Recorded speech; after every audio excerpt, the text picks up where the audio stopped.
Hi, I'm Lizzie and this is Laura. We have recently sailed on board Marella Explorer. While we were on board, we stayed in a larger balcony cabin on deck 9, 9076. In this video, we will take you on a tour around the cabin and then we will give you a full review of what we think about it. Cabin 9076 is a large balcony cabin located towards the front of deck 9. When you enter the cabin, you'll find all of the usual safety information on the back of the door. To your right, there is a light switch that controls the main lights in the cabin. On the left, you'll see the wardrobe space.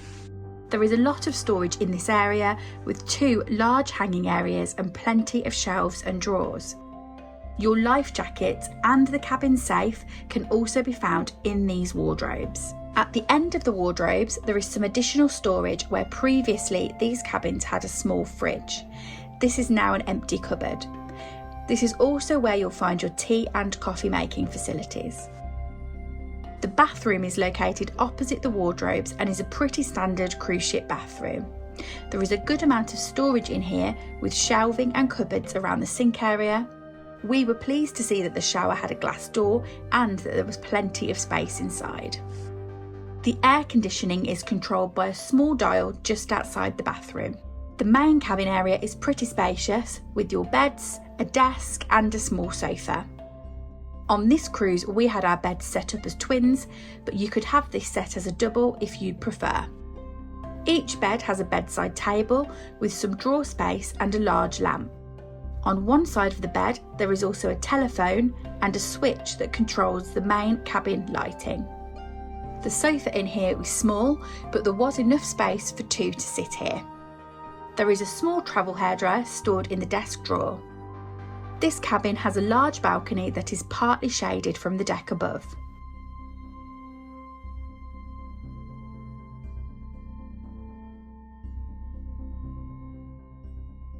Out here there is a sun lounger, 2 chairs, a table and a hammock that can be stored away when not in use.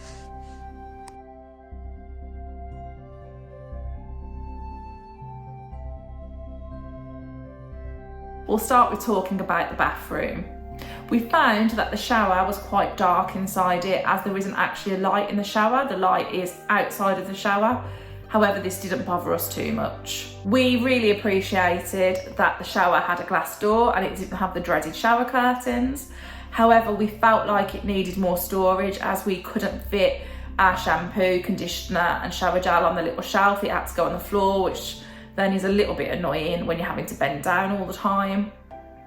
The shower itself was quite powerful, more powerful than we expected when we looked at it, but the temperature could be a little bit iffy and sometimes you'd be in the middle of your shower and it would drastically change. In the rest of the bathroom we found that there was plenty of storage, there were plenty of shelves and things like that where we could keep our toiletries. The toilet itself was a bit iffy at flushing.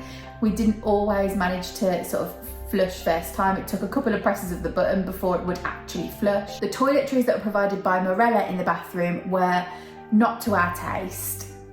We always, to be honest, take our own anyway, but the shampoo option that was available is not something we'd have used, and the soap was bar soap, which is a little bit irritating. We'd much rather have a liquid hand soap. When you're leaving the bathroom, it's also worth noting there's quite a big lip on the edge of the bathroom door, so it's quite easy to stub your toe on the way out of there, so definitely be careful of that in these bathrooms. In the main area of the cabin, we found the storage to be pretty good. There were 2 decent wardrobes which had 10 hangers in for each of us. Sometimes we might take a few extra or ask the cabin steward for extra, but we found that we didn't need to on this cruise. We also found there were 3 quite deep shelves, which was handy for us because we could just throw our packing cubes onto them. The 4 drawers were quite shallow, so you couldn't really fit a lot in them. And it was handy to have some drawers in the bedside tables to put in a few of our bits. We had the bed arranged as twins, but you could have that pushed together and as a double. We found that although the bed sort of looked like it would be lumpy and did feel a little bit like that, it was actually okay once you got used to it. The real strange part about it was that the pillows were a bit short, like they didn't quite meet the width of the bed. So they were a little bit strange and not what we would choose. We found the desk area in the cabin to be quite handy. There was quite a lot of surface space here, and this wasn't taken up by the kettle as that was elsewhere. It's one of our pet hates in a cabin when basically all the surface space is taken up by the tea and coffee facilities, probably because we don't drink it. We did think that the chair at the desk could have done with a back on the chair just to make it a little bit more comfortable to sit at. The one thing that we really missed about this cabin was that there was no fridge. It was particularly disappointing because we just couldn't get any cold drinks basically before 10 a.m. each morning, so we would have liked to have woken up and been able to take a cold drink out of the fridge, but that wasn't the case. This area was handy though. We were able to use that cupboard to store things in, and once again it was good that the kettle and tea making facilities were kept in this area, so it was basically out of the way of everything else. There is also a pretty small sofa in this cabin that we found pretty handy.